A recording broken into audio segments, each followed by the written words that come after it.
Hi guys, கதைக்கு போகலாமா? முன்பு ஒரு காலத்தில் தெனாலிராமன் ஒருத்தர் இருந்தார். ஒரு நாள் இரவு அவர் மனைவி கிட்ட பேசிட்டு இருந்தார். திருடர்கள் ஒளிஞ்சிட்டு இருந்ததை அவர் பார்த்துட்டாரு. ஆனால் பதட்டப்படலை. அவர் மனைவி சரோஜா கிட்ட ரொம்ப சகஜமாக, காலையிலையும் மாலையிலையும் மக்கள் பிரச்சனையை சரி செய்ய யோசிக்கிறதுலையே எனக்கு நேரம் சரியாக இருக்குது.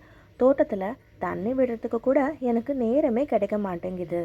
நம்ம ஊரில் திருடர்கள் பயம் ரொம்ப அதிகமாக இருக்குது. நீ என்ன பண்ணுற? நம்ம காசு நகை எல்லாம் ஒரு பெட்டியில் போட்டு எடுத்துட்டு வா. அதை கிணத்துல போய் பத்திரமா வச்சிடலாம் அப்படின்னு சொன்னார். திருடர்கள் இதை நல்லா கவனமாக கேட்டுக்கிட்டாங்க. 2 பேரும் பெட்டியை கிணத்துக்கு எடுத்துகிட்டு போய் போட்டுட்டாங்க. திருடர்கள் இன்றைக்கி நமக்கு ஜாக்பாட்டு தான், இதை எப்படியாவது எடுக்கணும்னு கிணத்துக்கிட்ட இருந்து ரொம்ப ரகசியமாக பேசிட்டு இருந்தாங்க. அதனால் கிணத்துல இருக்க தண்ணியை இறைச்சி பின்னாடி பக்கம் எடுத்து ஊற்றலான்னு முடிவு பண்ணாங்க. அந்த தண்ணி நேராக பின்னாடி இருக்கிற அவர் வயலுக்கு தான் போச்சு. ஒரு வழியாக ரொம்ப கஷ்டப்பட்டு அந்த பெட்டியை திருடர்கள் எடுத்துட்டாங்க. பெட்டியை திறந்து பார்த்தா அதில் பெரிய பெரிய கற்கள் மட்டும்தான் இருந்துச்சு.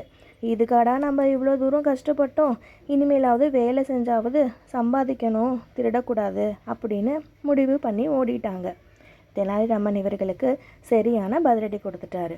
வயலுக்கும் நீர் பாய்ச்சிக்கிட்டாரு இலவசமாக. அடியை இப்படி கூட கொடுக்கலாமே. இந்த கதை உங்களுக்கு பிடிச்சிருந்தா கண்டிப்பாக லைக் பண்ணுங்கள், ஷேர் பண்ணுங்கள், சப்ஸ்கிரைப் பண்ணுங்கள். Bye bye guys.